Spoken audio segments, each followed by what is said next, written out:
The key to the program's success has been allowing our land and water scientists to work with the best digital experts and technologies. We have utilised technologies such as machine learning and AI.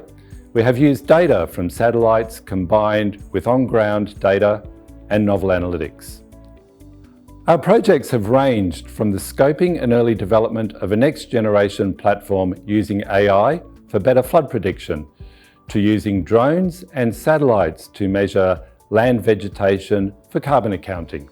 Under the Digital Water Landscape Initiative, our project developed a next-generation platform that enables rapid flood predictions. Floods are among the most damaging natural disasters in the world, including Australia. With global climate change, the magnitude and frequency of extreme floods are increasing.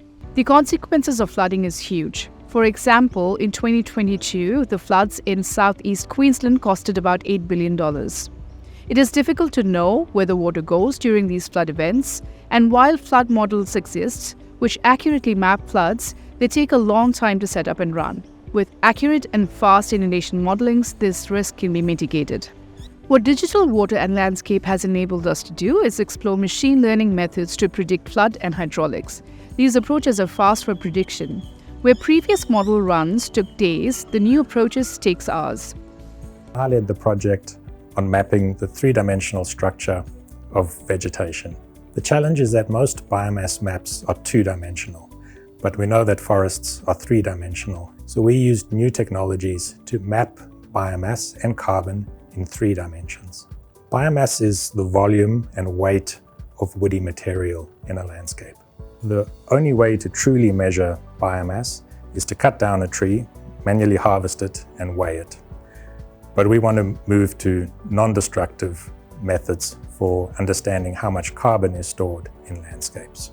We used multiple technologies, innovating on the use of drone technology and LiDAR, which stands for Light Detection and Ranging. LiDAR instruments emit a laser pulse, which interacts with an object like the ground or vegetation and gets returned to the sensor. We can then reconstruct the environment in 3 dimensions. So in a forest ecosystem, we're able to map each individual tree trunk and tree branch and the terrain surface in that environment. We focused on a range of different habitat types, spanning dense tropical forests in North Queensland, tropical savannas in the Northern Territory, and mallee rangelands in South Australia. We have applications far beyond just mapping and monitoring carbon. By accurately quantifying the 3-dimensional structure of forests, we also gain insights into biodiversity, habitat condition, and importantly, fire fuel load and the connectivity of different fire fuel load elements.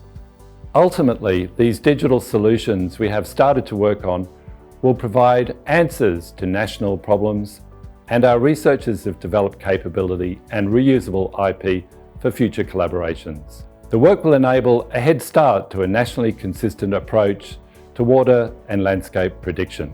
We imagine a land and water intelligence capability that will provide improved assessment and management and adaptation options for future land and water resource demands. We have only just started, and if you are as excited as we are about this vision, we would love to hear from you.